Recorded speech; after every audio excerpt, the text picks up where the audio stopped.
রব্বাকা ইযা নাসিত। এরপর আসছে এই আয়াতের সবচেয়ে শক্তিশালী অংশ।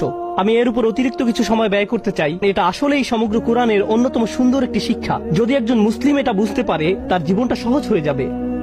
ওয়াকুল আসা আইয়াহদিয়ানি রব্বি লিআকরাবা মিন হাযা রাশাদা। এই শব্দগুলো হলো একটি দোয়া।